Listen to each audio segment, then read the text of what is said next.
Well, welcome everyone to the Herbert C. Kellman Seminar. And I'm really grateful for you all for joining us today. I know this is a busy end of the semester, and everyone is always overcommitted. So that you're here with us, we're so happy. Thank you, thank you. And my name is Donna Hicks. I'm the chair of the seminar, and I wanted to just let you know that this seminar is co-sponsored by the Program on Negotiation at the Law School and the Weatherhead Center for International Affairs at Harvard as well. And before we get started, I just want to thank we have a tremendous team here putting all of this together. We've got our Nicole Bryant, who is the managing director of PON. We have Diane Long. We have um, Riley Schretzel. I hope I got that right, Riley.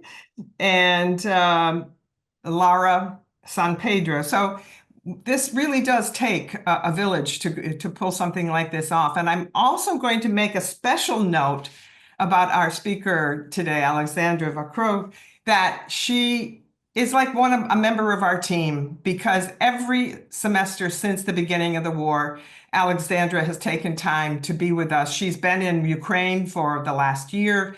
And so her data and her resources that she's sharing with us today are very, very special, and would just, so grateful that she's with us here and has been for years now. I just want to share with you the fact that we're going to be recording this, and we're recording it now. And so if you want to see it again, or you want to tell a friend about it, you can go on the Program on Negotiation website, click on events, and it'll be there. And also the format, we're going to be a full hour, and Alexandra is going to talk for about 40 minutes, after which we will do a Q&A. And please put your questions in the Q&A function, because we are not using chat here in this format. So yeah, put them in the Q&A, and then what I'm going to do is present the questions to Alexandra, and then we'll proceed. All right, so as you know, by signing up for this, that Alexandra Vacroux is going to be talking about possible scenarios for the future in Ukraine. And she has an impressive bio. So when she tells us these 3 or 4 now, I think it is possible scenarios, one of them is probably likely to be the case. But let me just say a little bit about Alexandra. She's currently the vice president for strategic engagement at the Kiev School of Economics. In this role, she's focusing on connecting the KSE with top faculty schools and programs around the world, strengthening the Kiev School of Economics as a platform that builds Ukraine's human capital. She's based there now this year. Her scholarly work addresses Russian and Eurasian policy issues, including the war in Ukraine. A director of graduate studies for the Davis Center at Harvard. She's been in that role for nearly 15 years and has mentored dozens of Harvard students and regional experts. She continues to manage the center's Scholars Without Borders program, even while being in Ukraine. So I don't want to take up any more of her time. So Alexandra, please, I'm going to go off screen, and we'll give you a little warning if you go over 40. Okay. And we will proceed with the Q&A after that. But thank you so much for being with us. Thank you, Donna, for having me again, the Program on Negotiation, also the Kellman series.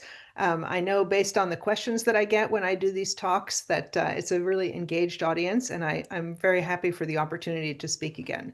So let me go ahead and share my screen.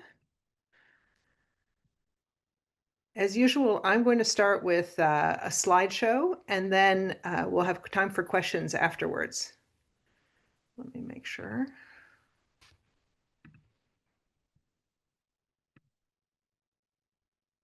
There, I hope that is working. So today I want to talk about the future of the Russo-Ukrainian war. And I'm going to start with an overview of where we are now, and as usual, and then talk about different scenarios for how the situation might develop in the future. And these are not necessarily mutually exclusive scenarios. I'm just trying to think of what are the most important issues in terms of how we think about the war. Is it Russia's future in terms of its economy? Is it what happens to Ukraine if the United States pulls out of supporting Ukraine? What is Ukraine's future going to be like? What is going on with these ceasefire negotiations? I'm going to try and cover all of that. So there's a lot of ground. But first, I want to start by talking about where we are now on the ground. So, as I'm sure you're all familiar now, the war in Ukraine is happening principally in the southeast part of Ukraine. These are the 4 or 5 regions, if we include Crimea, that are disputed. Crimea was occupied in 2014, and for many Ukrainians, that's when the war officially started. There was also a Russian-supported separatist movement in Donetsk and Luhansk oblasts. An oblast is like a state, from starting in 2014. But Russia launched a full-scale invasion in 2022, February of 2022. And they came in from 3 sides. They came in from the north, down through Belarus and Chernobyl towards Kiev. They came in through the east, coming through Rostov region and Kursk region, and then from the south up through Crimea. And the Ukrainians rather heroically managed to push the Russians out of most of that territory, except for what we see here. Now, this is the southern part of Ukraine, as I mentioned. And what's interesting for me from this map is that you can see that the red line of contact, which is extremely long, it's 700 miles long, does not overlap with the outlines of the regions that Russia is claiming. So Kherson Oblast, Zaporizhia Oblast, Donetsk Oblast, in those 3 areas, even though Russia has annexed those 3 regions officially in its constitution, it does not fully control the territory. And this is quite important because one of the requests or one of the demands that Russia is making for a peace agreement or a ceasefire is that it be allowed to keep all of this territory, even that which it doesn't completely control. Now, the conflict is it's extended. It's at a bit of a stalemate, but it's far from frozen. There have been many deaths on both sides. The estimates are 800,000 to 1 million Russian casualties, that's wounded and killed. It's a smaller number on the Ukrainian side, but still too many. And one of the issues is that, as I mentioned, the front line is so long and there are still skirmishes happening all along it every day. Nonetheless, advances are very difficult, in part because both sides are dug in now and both sides are using trenches and all sorts of different ways of stopping advances. So the skirmishes go in a question of kilometers or meters on each side. If we look, for example, at how much Russia is gaining in Ukraine from November of last year until March of this year, you can see that the territory that it's getting has been dropping. Now, it still shows that Russia is gaining more territory than the Ukrainians. These are 2 different estimates of the amounts. But we're talking about, as I said, tens or at maximum 100 square kilometers in a month. And that is not very significant given the deaths. Right now, the estimates are that the Russians are losing between 1,000 and 1,500 men killed every day. And they just keep replenishing those supplies in what has been called a meat grinder. Now, some of what you see here, the reduction in the amount that the Russians are able to capture, is a function of the weather. It's harder to make advances in the winter. But some of it is also due to the tactical and operational changes that have been made on both sides, particularly the extensive use of drones, which I'm going to talk about a little bit more afterwards. It's really important to know, though, that Russia is attacking not only the front line, but they continue to launch ballistic missiles, cruise missiles, and drones at the rest of Ukraine almost every day. So here you see daily strikes on Ukraine between January of last year, January and March of this year, so the first 3 months of this year. And one of the things that's interesting here is that you can see it's mostly drones that are being sent over. So the Russians are using Iranian technology, these so-called Shahed drones. They're kind of these big triangular flying, they sound like lawnmowers. And they can send 50 or 100 of them to different parts of Ukraine. And as those of us that that know what it's like to be under an attack, whether it's missiles or drones. You hear the air raid, you go into your shelter, and then you look on your Telegram channel and see what's flying. And if it's missiles like that, we're pretty concerned about. If it's drones, the chances of them flying in your living room are not that high, but of course you keep track of where they're flying in an effort to make sure that it's not coming to your neighborhood. Now, Ukraine has gotten very good at jamming the drones because they're using radio technology, and also at shooting them down, usually with some kind of adapted machine gun. The missiles are harder to strike. You certainly can't really strike them with a machine gun, and sometimes they do hit the ground. Here, this was the aftermath of a drone attack in February on Bucha, a suburb of Kiev that's known for all of the wrong reasons. But most of the time, things don't get to the ground because of these beauties. These are Patriot missile systems that come from the United States. Launching a Patriot missile is not something that the Ukrainians do lightly because they cost about $3 million a pop, and you don't want to be sending them at drones. So a lot of the advances that the Ukrainians have made has been in terms of figuring out how it is that you distinguish between what's flying. And that's one of the reasons that the Russians mix up the type of attacks to try and confuse the air defense systems so that the Ukrainians will basically be wasting the expensive missiles to do things like take down drones. But it doesn't happen as often as it used to. Now, I should also mention that the Ukrainians are launching strikes into Russia. So this is in Ukrainian. It's a map that shows the Ukrainian strikes on basically refineries and different petroleum refining locations. The ones that are closer to Ukraine could be hit with HIMARS or Storm Shadow weapons from the United States or from the UK, but the ones that are further are being struck with domestically made drones. So for example, Omsk in the far right of your screen, that's being hit with a domestically made Ukrainian drone. The Ukrainians are targeting military locations, so where drones are made, where fiber optic cables is made, because that's being used now for drones, different military depots, different factories that are producing components for drones or missiles, and also oil refineries in an attempt to limit both the fuel that's available for the front and also to limit what Russia is able to sell. So the attacks are happening on both sides, but whereas the Russians are quite often targeting civilian populations, particularly along the border, like in Kharkiv and in Kherson, the Ukrainians are striking military targets and those related to the war effort. All right, that's basically where we are now. Let me talk about the first scenario then, negotiations. So we've heard a lot, including this week, and since Trump came to office, that there would be negotiations, a ceasefire, and an end to the war. That has not happened yet. And things were going particularly badly at the end of February when Zelensky visited the Oval Office, and after J.D. Vance accused him of basically being ungrateful, he and the Ukrainian delegation were told to leave the White House and skip the lunch that had been planned for them. Now, after some European coaching of Zelensky on how it is that he could repair that relationship, we were very happy to see this picture at the end of April at Pope Francis's funeral, with Zelensky and Trump having a short but apparently quite productive tete-a-tete that gave us hope that, in fact, the administration is not unequivocally opposed to the Ukrainian side, but has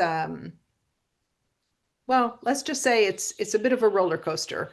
And so whether or not they're supporting Ukraine more or they're supporting Russia more, you're never quite sure what it is, but it's clear that the Ukrainians have not been completely eliminated from the process. That being said, the process is rather strange. For one thing, there are different negotiators, different American negotiators for the different sides. So you have Steve Witkoff on the left there meeting Putin. He's met him 4 times.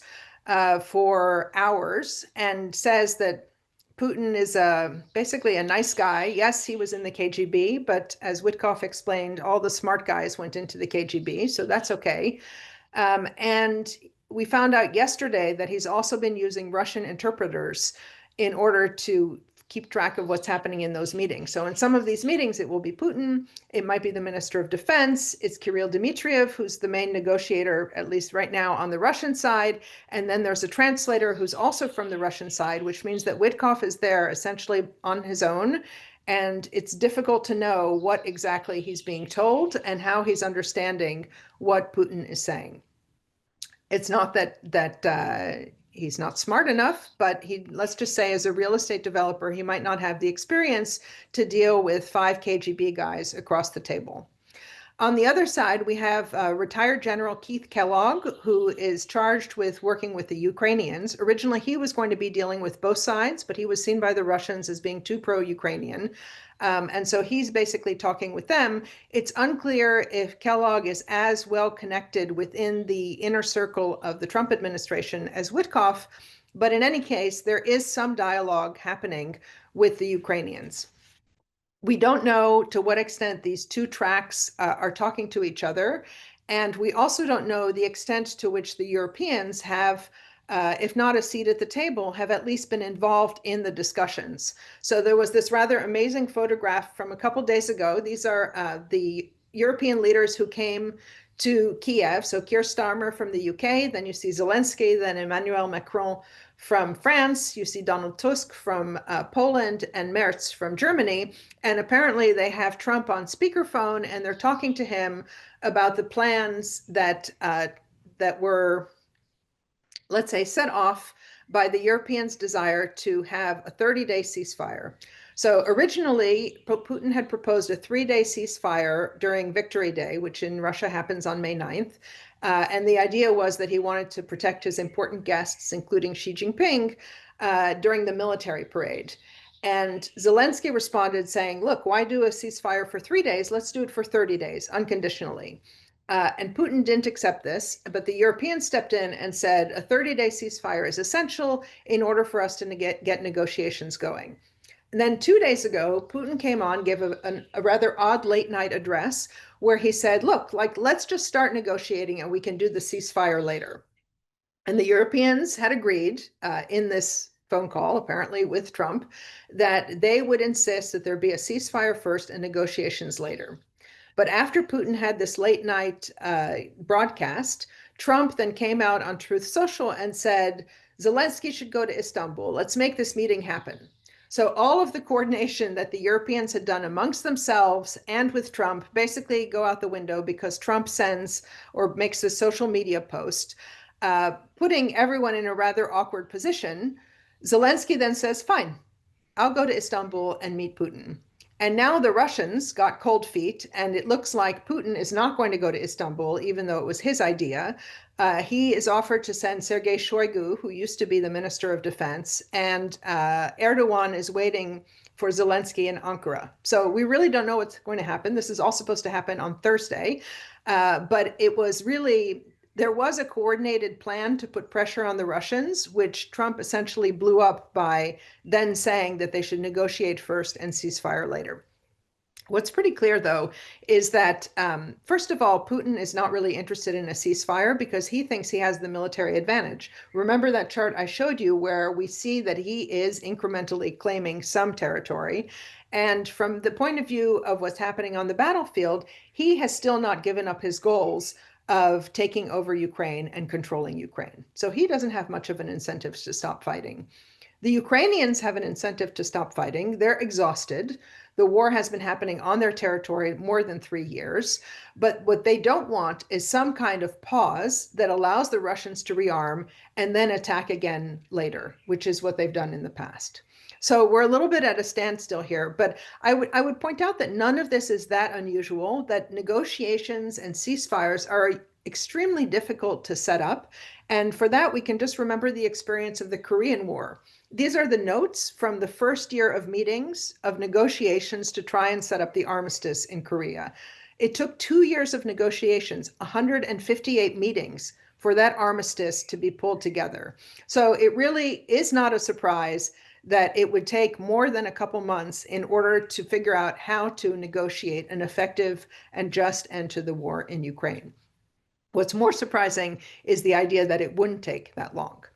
I should also point out that there is some precedent for the Russians and the Ukrainians getting together. This was in 2022, the deal that they signed with Erdogan on the right, you see there, and Guterres from the United Nations, which was the Black Sea grain deal, which allowed Ukraine to export its grain through the Black Sea without getting attacked by the Russians. That deal later fell apart, but nonetheless, it was a sign that some deals could be possible. The other thing that we've seen are exchanges of POWs. The latest and biggest one was on May 6th. These are some Ukrainians that were released, 205 on each side. So these could be considered on some level confidence building measures, small steps that suggest to both sides that they can find agreement on certain topics. But peace talks, as I said, are extremely hard and extremely long. So let's also look at how likely it is that a ceasefire agreement or some kind of peace agreement would actually be lasting, which is a huge concern for the Ukrainians. There's data on this. And I think I'm going to have Diane put a note in the chat with the link to this study or to a study that cites this study. This basically was a research that was done on the outcomes of wars between 1946 and 2005. And you can see here that in 21% of cases, one side had a decisive victory. So 20% of the time, not that often. Peace agreements happen 16% of the time, and you have ceasefires about 30% of the time. Other outcomes, including continued fighting, are also about a third of the time. So what the Ukrainians are concerned here is that you have some kind of agreement, not even a peace agreement, but a ceasefire, but it doesn't necessarily usher in the end of the conflict. And this study also made a point of looking at what happened to the peace agreements that were established. So what they found was that of the total number, 63% or 223 were lasting peace arrangements. These are between 75 and 2018, but about 40% of them break down, and most of them break down in the first 2 years. So the Ukrainians are exhausted, but to them, having the war pause for a year or two and then start again is a worse outcome than continuing to fight. That's partially because they're afraid that the Russians would rearm and would be able to kind of restart their military-industrial complex faster than the Ukrainians, and also because you then have to mobilize a whole new group of people and prepare them to fight and send them off to the front line. And people are exhausted, right? The whole country has been on a high state of mobilization for over 3 years already. This is why Zelensky is so insistent about having a security guarantee. The Ukrainians, and to my mind correctly, believe that if Putin needs to know that if he attacks Ukraine again after a ceasefire, that there are going to be the consequences that he is not going to be able to mitigate. In other words, if he attacks Ukraine, either NATO responds or this coalition of the willing of European countries respond, or the Americans respond, someone responds in a way that is so potentially punitive that Putin realizes it's not worth it. Right? That's certainly not what happened after he took Crimea, which was one of the reasons he thought that he could then do the full-scale invasion. But the Ukrainians understand that unless there is either a decisive defeat of Russia, which is unlikely, or a serious security guarantee, that the Russians are eventually going to come back and want to take more of Ukraine. And if they get land in exchange for having attacked Ukraine, that's all the more reason for them to believe that they'll be able to come back for a third bite of the apple in a couple years. So that brings us to the next scenario. The Russian economy collapses. So one of the things that we've heard almost every year since the war started is that the Russians just can't keep up all of this spending. It's outrageous. 1 million people have been injured or killed, and eventually the society is going to rebel against this enormous cost, and the war effort and maybe the Putin regime will collapse. This picture is from the May 9th Victory Parade just a couple days ago in Red Square. It was very big and very expensive, and there was no problem in holding this kind of parade. And this is kind of a spoiler alert, which I really don't think we should be waiting or holding our breath for the Russian economy to collapse. Now, it is true that Russian spending on defense and national security is increasing. Here you see the budgets from 2019 until 2026, and you can see that spending on national defense, which is the blue, and spending on national security and security services, which is the pinkish purple, have both increased significantly. What you don't see are some of the hidden expenses. Some of those are in national economy. And there's a note out today saying that there are other hidden budget expenditures to support the military industrial complex. But the fact is that Russia, if necessary, will continue diverting money from education and from healthcare and from other spending in order to fund the war effort. That is the most important thing for Putin right now. It's the most important thing for the economy. And it has been driving, even overheating the economy for the past 3 years. So it's possible that there is a hangover from all of this military spending after the war ends, but it's not going to be enough to stop the war and to stop the effort. And why is that? Well, one reason is that Russia is still making a lot of money from selling oil and gas products around the world. Now, I want to show you and walk you through this chart. This shows different kinds of fossil fuel exports. So that's oil, gas, petroleum products, all of that sort of stuff that Russia sells. And you can see on the far right that they're still getting about 600 million euros a day from the sales of these hydrocarbons. Now, that's perhaps half what they were making before. And after the peak in oil prices after the invasion, but it's still a lot of money, right? 500 to 600 million euros a day is enough to finance the war effort, which it's been estimated costs around 300 to 400 million euros a day in order for Russia to wage. Now, I know what you're thinking, like, why haven't sanctions stopped this, right? Wasn't the point to make it very difficult for Russia to sell its oil and gas abroad? Well, yes, kind of. The point was to make it difficult for Russia to make money off of selling its oil and gas. The Biden administration and the Trump administration do not want Russian oil to come off of the global market because it's an important part of the market. And if that shrinks, then prices are likely to go up. So because there are still countries that are willing to buy Russian oil and gas, there was a mechanism called a price cap that was put in place by the European countries and by the United States that basically makes it impossible for Russian companies to access European services like insurance, for example, or shipping, if they're selling their oil above the price cap. What Russia managed to do in response was set up something rather ominously called the Shadow Fleet, which is a set of old and mostly rusting tankers that represent significant environmental risks, but which are basically shuttling Russian oil and oil products all over the world. India and China are happy buyers because they're interested in the cheapest oil and gas and don't really care so much where it's coming from. And I should point out that a lot of the crude oil goes to India where it's refined, and then some of it is sold back into the European Union as Indian oil products and not Russian oil products. So this makes sense only if you remember that the goal was not to pull the oil off the market, but rather to make it more expensive. The bottom line, however, is that Russia's economy is actually doing pretty well. And in some of the poorer regions, in the south in particular, and in the ethnic republics, where the economy was not very strong before the war, and a lot of young men have decided to take those generous signing bonuses and join the Russian military. Some of their families then receive death benefits if they're killed during the special military operation, as it's called.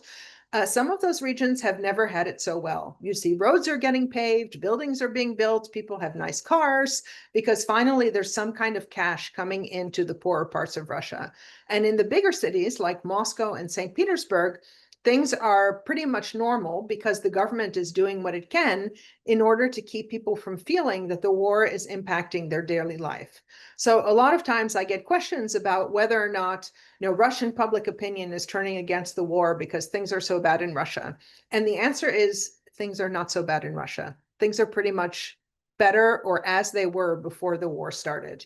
Now, we might see signs that the economy is overheating, growth is going to slow down, interest rates are at 21% and have been for a while, and that's creating knock-on problems in the economy. But as of now, there is no economic pressure that's significant enough to either create public opinion against the war or force the government into pulling back some of its military effort. Now, let's move on and talk about Ukraine. So the scenario that's most on our mind right now is that the US abandons Ukraine. The US has been involved with a lot of European countries since after the annexation of Crimea in 2014. Here you see some of the trainers that were training Ukrainians on medical evacuations in 2015. But of course, since the full-scale invasion started, you don't have American troops hanging out on the ground and training Ukrainians in Ukraine, although some are being trained outside of Ukraine. Mostly, it's a question of providing equipment, different kinds of arms, ammunition, flak jackets, stuff like that. So one of the things that we've heard, including from the Trump administration, is, they're tired of all of these negotiations. It's not going anywhere. They're just going to walk away. And we have to ask, like, what exactly does that mean? And the answer is nobody knows what that means exactly. So it could mean that the Americans stop delivering arms to Ukraine. It could mean that they stop sending the Patriot air missile defense systems to Ukraine. They could even block Europeans from buying Patriot systems and sending them to Ukraine, or from sending some of their old supplies to Ukraine, which has been happening. This is not what's happening now. This is what I'm telling you could happen if the US decides to wash its hands of Ukraine. Or, for example, Elon Musk could turn off Starlink, which has been essential for Ukrainian communications on the front line. Now, he's not donating this effort. He did for a little bit at the beginning of the war, but now it's actually European governments that are paying the subscription for the Ukrainian Starlinks. The administration could also cut off intelligence sharing. This actually happened at the beginning of March. So after that terrible Oval Office meeting on February 28th, the Trump administration stopped all deliveries of arms that were on the way. Like they pulled the planes back from the tarmac in order to stop the weapons that were going to be delivered from being delivered. And even more serious, they stopped intelligence sharing. So because the Americans have the best satellite system, the best photographs, the best information that you need for targeting, and have been providing it to the Ukrainians, by stopping the intelligence sharing, the Ukrainians were then essentially blind when it came to targeting. And if you remember the chart I showed you about drone and missile strikes, when the US did that, Russia then increased its drone and missile strikes because they knew that the Ukrainians didn't have the information they needed in order to counter those strikes, for example, with the programming for the Patriot systems. Also, even more importantly, the Americans told the Europeans that they were not allowed to share the intelligence that they were getting from the Americans and pass it on to the Ukrainians. So an extremely vindictive approach, I would say, but it was one that didn't last for very long, maybe 3 or 4 days, and then the Americans turned on the intelligence sharing again. But it did raise questions, if the United States walks away from Ukraine, is that what's going to happen? We just don't know. Right? Nobody knows exactly what the administration is thinking. I don't even know if the administration has a plan. But we do know that it's unlikely that the Trump administration is going to ask Congress to pass another supplemental aid bill to provide more weapons and ammunition, which means the supplies that were authorized by the Biden administration will start to be trickling to an end in the next couple months or so. And at that point, the Europeans are trying to up their game and provide more supplies. But there is definitely going to be a moment where the Trump administration is going to decide what they should be doing. Now, what we do know is that while the Trump administration is focusing on other things, like, for example, China or trade wars, Putin is very much focused on Europe. His goal is to weaken the forces that oppose Russian influence around the world, and creating tensions between Americans and Europeans is just what he likes to see.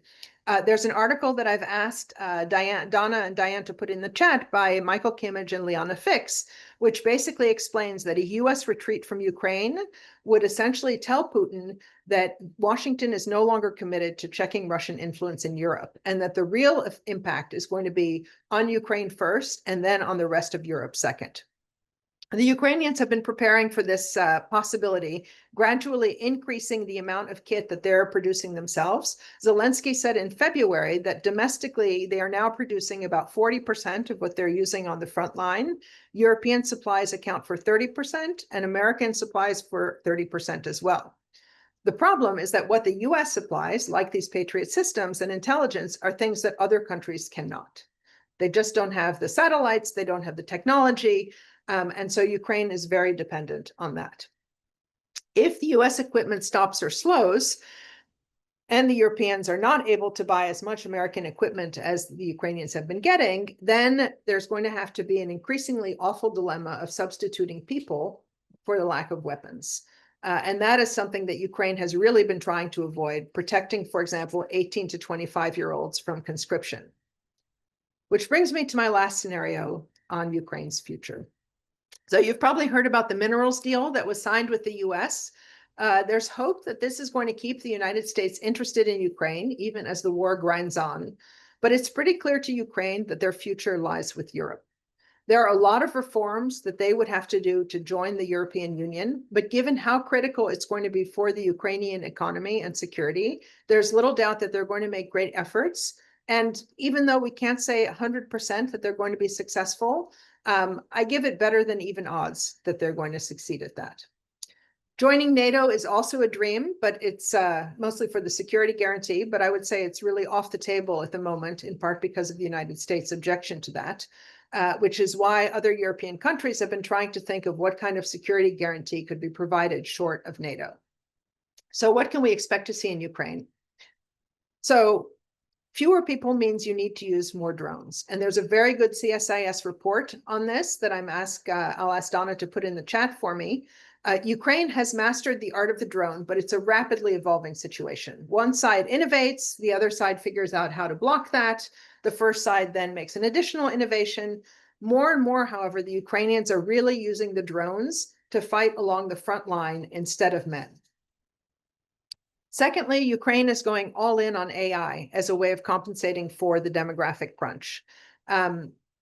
Remember, there were about 6 or 8 million Ukrainians that left when the war started and are now in Europe. That's wonderful for Europe, and it's good for them, but it's not good for Ukraine. And one of the ways that they're compensating for that is thinking how they're going to be able to employ AI. So this is Victoria Shi. She is an AI-generated spokesman for the Ministry of Foreign Affairs. She speaks 30 languages.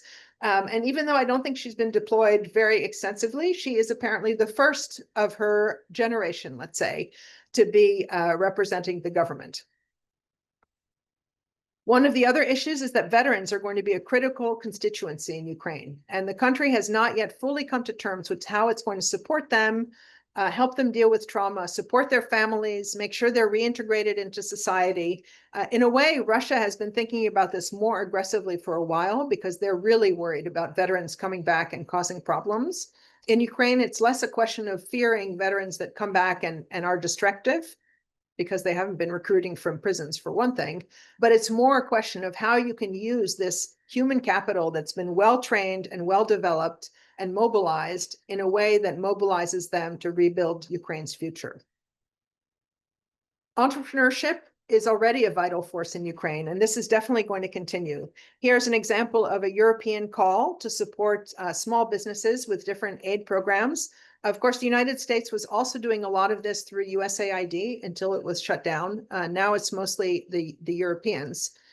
But Ukraine still has a very vibrant startup culture and is working to develop innovations of all different kinds. This is a picture from our business school, where we have all sorts of different competitions for startups, not only with military applications, but also dual use and European-focused industries.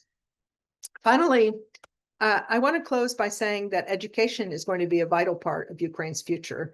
And this is why I moved to Ukraine, that training and preparing people, the people that the country needs to survive and thrive, is going to make all the difference in Ukraine's future. The country is going to need not only economists, but also urban planners, psychologists, scientists, engineers. My school, Kiev School of Economics, just signed an agreement with Olin College in Needham in order to develop a bachelor's program in engineering that has a completely innovative approach to teaching. But all of this is not to say that I'm blindly optimistic. Realistically, Ukraine is in a very difficult situation here, and it has been since the beginning of the war. But the country has the energy, the skills, the determination to keep fighting if necessary, even though people are exhausted. They're not giving up. In fact, they can't afford to give up, and they realize that. Thank you. Oh, Alexandra, that was extraordinary. Thank you so much. As usual, the analysis was careful and nuanced, and we really, really appreciate your taking the time. And those slides were phenomenal. We have some questions now. The one from our Nicole Bryant, and she is asking for you to expand on your views of the European effort in support of Ukraine. And there may be a perception that they've stepped up, but how would you assess it, especially with all the uncertainty around US support? So I would say that the uncertainty around US support is, in fact, what has helped the Europeans step up. Until the Trump administration, the second Trump administration, there was still really this idea that the US would never let Europe go. Even though there had been, inklings that Trump was not particularly predisposed to support Europe just because it was European, I think there was never a full-throated response to that in the first Trump administration. And then the Biden administration was very reassuring. And for a long time, those NATO countries were not spending the 2% of GDP, which they had committed to spend on defense. There was still a sense that we were in this post-Cold War world where we don't need to spend that much money on defense and we can spend it on social programs instead. Now that it is clear that the Trump administration could really yank support for Ukraine and potentially maybe not back out of NATO, but be much less interested in NATO and impose things like tariffs on European allies, the Europeans have realized that they're basically almost alone when it comes both to their security and their economy. And to my mind, this is a much needed wake-up call. It comes a little bit late, but the projections now are that regardless of what happens in Ukraine, that Europe has up to 5 years now to prepare for a more direct confrontation with Russia. Not necessarily militarily, but a step up of hybrid warfare, cyber attacks, and things like that. And there does appear to be a consensus, at least among the countries that are on the border with Russia, so the Baltics, Poland, Germany, and France, and the UK, that this is Europe's moment to step up and defend itself. The problem is that that's going to require some serious sacrifices and some serious spending. And that is coming at a time when the populists on the right are applying pressure to those European governments. So it is going to be very difficult for Europe to shift funding from social programs to defense and avoid having the right come to power. I don't know if they're going to be able to do it, but I think finally they are aware of the importance of the Russian threat, and that if they don't act, they are going to find themselves in a much worse situation next year and the year after that. So just a quick follow-up on that. So among all of the European supporters, who do you think is most dependable at this point? Well, the UK has been really very strongly supportive, starting with Boris Johnson and now continuing with Keir Starmer.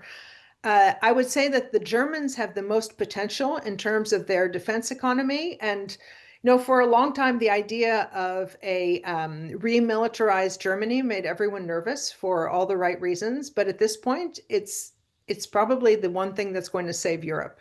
The French are also, the French do have nuclear weapons. The French have the only NATO jet that's completely made in Europe, the Rafale. And now, as we see that some of the American allies are turning away from buying American equipment because Trump is hinting that he could turn off the updates, for example, that make your F-35 jets fly. that take in the new technology. All of those factors are making it that the European defense sector, I think, is going to get a lot of increased attention now, both from public spending, but also from private investors. It's going to be difficult, though. I mean, politically, it's going to be difficult. Okay, thanks. This is a question from Mohammed Tariq Shalal. Hope I pronounced that correctly. So, Dr. Vacroux, thank you for your valuable insights. Given your expertise on Russia and Eurasian affairs, how do you see the West balancing its support for Ukraine without escalating the conflict into a broader NATO-Russia confrontation? Also, do you believe that the current approach sufficiently considers the long-term socio-political rebuilding of Ukraine beyond military aid? So just to tackle the last part of that, I mean, I don't think that the current approach is really focusing on long-term aid for Ukraine.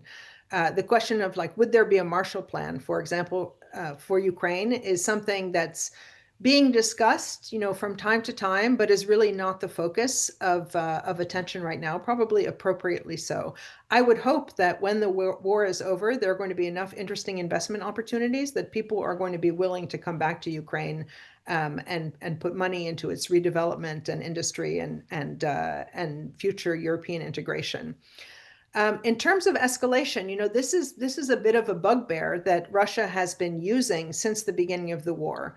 The idea that Russia has nuclear weapons and keeps saying it's not afraid to use them has been what stopped the Biden administration from providing more aid to Ukraine. Now, what we have seen is that every time the Russians say, we could escalate and use nuclear weapons, nothing happens. There might be red lines among all the red lines that they've announced, but it's difficult to say. And the message that has been sent has basically killed the non-proliferation effort, because now it is clear to any country that wants nuclear weapons that if you have them, you can basically just threaten to use them anytime you want to take territory or attack someone else. I think that the threat of escalation is it's a fear that's not irrational, but it's manipulated by the Russians to keep the Americans and the Europeans from doing what the Russians don't want them to do, which is kind of the point of deterrence. But this is going to be a little bit shocking, but if you talk to some Ukrainians, right, at this point, they're like, okay, a nuclear weapon, like that's pretty bad, but what's bad about it? It's basically a very big bomb. Right? We're used to having bombs falling on us all the time. It's terrible. A bigger bomb would be even more terrible. But even that doesn't mean we would be able to stop fighting. So from the Ukrainian point of view, like the people that should be afraid of escalation are the Ukrainians themselves. And from their perspective, there's nothing about Russia's use of a nuclear weapon which would actually affect their willingness to fight. They would continue fighting because it's an existential question. That's a very interesting point. Thank you, Alexandra. This is a question from Monty McMurtry. Straight out, is Trump biased in favor of Russia?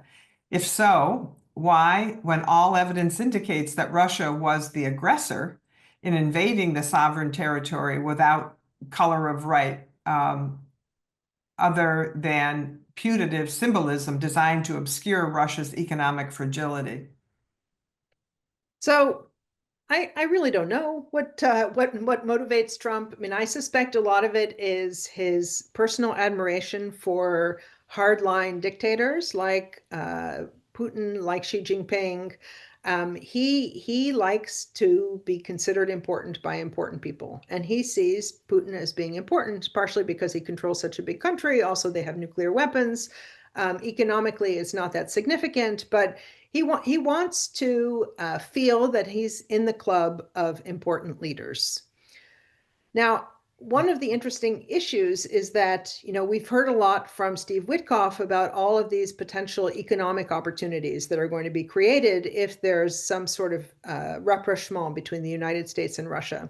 But honestly, I really can't imagine that American businessmen who realize that after the Trump administration, a Democratic administration might reimpose sanctions. Like nobody is rushing to invest in Russia. They keep nationalizing things. Like why would you invest in a country that has just accelerated its nationalization of assets from people that it considers, enemies of the state?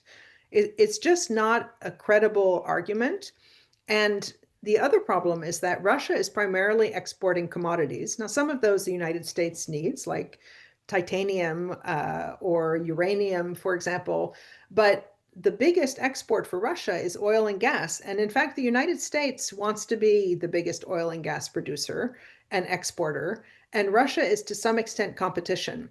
So there's something odd about the argument that I don't completely understand. It's not that I'm saying that Ukraine is a better investment at the moment than Russia, but I just don't see what rapprochement with Russia gets for the United States, or even really with Trump, particularly since he himself seems to be realizing that Putin might be, in his words, tapping him along and perhaps not really interested in a ceasefire. I think that Trump's attitude is changing, although again, like because uncertainty is the brand, I wouldn't want to say that there's going to be a major shift in policy that's then consistently implemented.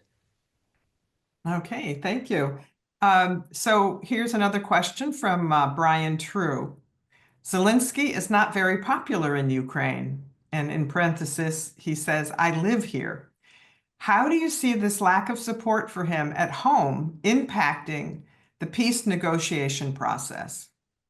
Or do you agree with Brian that he's not popular? Well, he's definitely less popular than he was at the beginning of the war. Now, before the war, he was even less popular. He was not a great president before the war. He had a lot of trouble dealing with reforms and corruption and things like that. The more the United States has put pressure on Zelensky, like with that Oval Office meeting, the more people have expressed their support for him. That doesn't mean that he would win re-election if elections were held now, but most Ukrainians don't want elections right now. So this was an argument. It's an argument that Putin has made that that Zelensky is illegitimate because he was supposed to be reelected. Although, in fact, because martial law has been declared, you don't have elections, and the Ukrainians don't see how you could hold elections given that in the occupied territories, those people can't vote, and even along the front line, people can't vote. And given the Russians' tendency to attack big groups of civilians, you wouldn't even want to have polling places anywhere close to the front line because they could be attacked.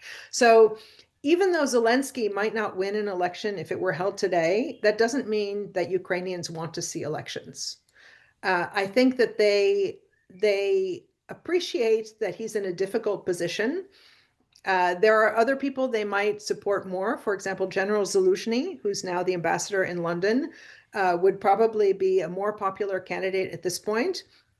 But the one thing that Ukrainians don't want is for Putin to decide who participates in Ukrainian elections and when they should be held. Mm, another complicated issue, right? They're all complicated. They're all complicated. Okay, this is from Olga Polstvin. I hope I got that one right. Olga says, thank you so much for hosting this session, and many thanks to Professor Vacroux for the insightful lecture. As a graduate student deeply interested in negotiation and conflict resolution in Ukraine, could you share any initiatives, programs, or opportunities where students can actively participate or contribute to efforts supporting Ukraine through diplomacy, policy work, or international negotiations? Olga should reach out to me. I can put well, you could put my email at KSC. It's avacroux@ksc.org.ua. And I'd be happy to talk with Olga or anyone who's interested in finding ways to connect with Ukrainians on some of these important issues. Oh, that's wonderful. That's wonderful, Alexandra. I think this will probably be, well, maybe not. We have maybe one or two more questions. This is Thomas Chase. Please, impact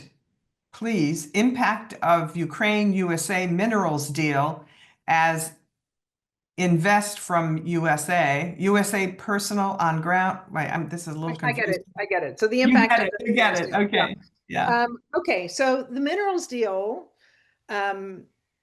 is much better than the original version, which was pushed across the table to Zelensky by Scott Bessent.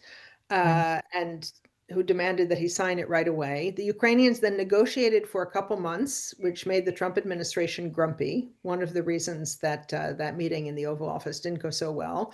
But the final deal is not terrible. The question is, does it provide some kind of support, lasting support for Ukraine from the United States? And I would point out, first of all, there's no security guarantee in there. That's what the Ukrainians had been hoping for, that in exchange for giving the US some preferential access to its minerals, that it would get a security guarantee from the US. That is not there. It does appear that they created an investment vehicle that allows the US to, I don't want to say recoup the money that's going to be given to Ukraine in the future, but allows some face-saving measure so that it appears that the US is getting something in exchange for the aid that it gives to Ukraine. The one important factor from my point of view is that these minerals are not exactly on the surface waiting to be, shoveled up and sold on the international markets. It is going to take a lot of investment to get these things out of the ground. And a lot of the maps that are being used in order to assess what is in the ground and where are from Soviet days when the technology was not as advanced as it is now. So any benefits from this deal are not going to be coming in the short term or probably even the medium term. Mm. So while they may give the administration grounds for saying that it is now investing in Ukraine and it now cares about Ukraine, I would say in practical terms, I really am not sure what is going to change as a result of this agreement. Mm. Wow. Okay. Maybe one last question, Alexandra. So this is from Galo Carrera. How is the strategic political communication of Ukraine handling fake news and misinformation efforts from Russia? All right, so it turns out it's really difficult to deal with disinformation and fake news, as we well know in the United States. There are different approaches that you can use. So, for example, you've heard of troll farms that are pushing fake news. There are also elf farms that are pushing responses to fake news. It's okay, but it's usually too late. By the time a story is out and going viral, it's very, very difficult to tamp it down, and you're not addressing it in all of the venues to which it's spreading. The other approach is that you try and push out a positive narrative so that your narrative or story is more interesting than the troll story. That sometimes works, sometimes doesn't. I think one of the things that we've discovered is that this is a very, very difficult battle to fight. And it's not just for the Ukrainians, it's for everyone. I don't think we figured out how to do it yet. There's a lot of research that's being done on this. I hope it hasn't been cut with federal funding, but we have yet to find a good way to deal with misinformation and disinformation. And this is true not only in the United States and in Ukraine and in Europe, but the Ukrainians are certainly very aware of the problem and trying to address it. But I believe the fact that there's still a lot of disinformation shows just how difficult that is. That is really one of the fronts for Russia's future offensive against Europe. Mm. Wow, so much to take in, Alexandra. That was really a wonderful, wonderful presentation. And I'm sorry that we couldn't get to all of the questions, but you certainly gave us a full understanding of what these options are. And who knows? I mean, do you favor one? I mean, I think the Russian economy will not collapse. I think Ukraine will survive and get closer to Europe, although it will take some time. And I'm not optimistic about the United States involvement in Ukraine, to be honest. I don't think that they will drop Ukraine like a hot potato, but they will back off enough that it will be felt on the ground. And negotiations, your first option? Negotiations, I think, if you take the long game, right, and you say it takes a year or two to negotiate, that is what's going to happen, and there will be eventually a ceasefire and an end to this conflict. Now, let us pray. Let us pray. All right, thank you again, Alexandra, for joining us. We look forward to you. Maybe you won't even have to come next semester because maybe the war will be over. Who knows? Inshallah, as we say. Okay, so I'm going to turn this over to my colleague, Nicole Bryant. She's going to set us up with some details about upcoming events. There you go, Nicole. Thanks so much, Donna, and thank you so much, Alexandra, for another insightful presentation. You really can see in the comments and reactions that people are just so thrilled. And thank you for helping us. We are near the end of our season of live virtual events here as the spring semester starts to close. We have just one coming up next week, where our graduate research fellows will be presenting the work that they've undertaken during their time here at the Program on Negotiation. But as ever, we will be orchestrating a series of new events throughout the summer and the fall, and we look forward to seeing all of our community members online or in person in Cambridge, Massachusetts. So thank you again to Alexandra and to Donna Hicks, and wishing everyone a wonderful rest of your day. Thank you. Bye-bye.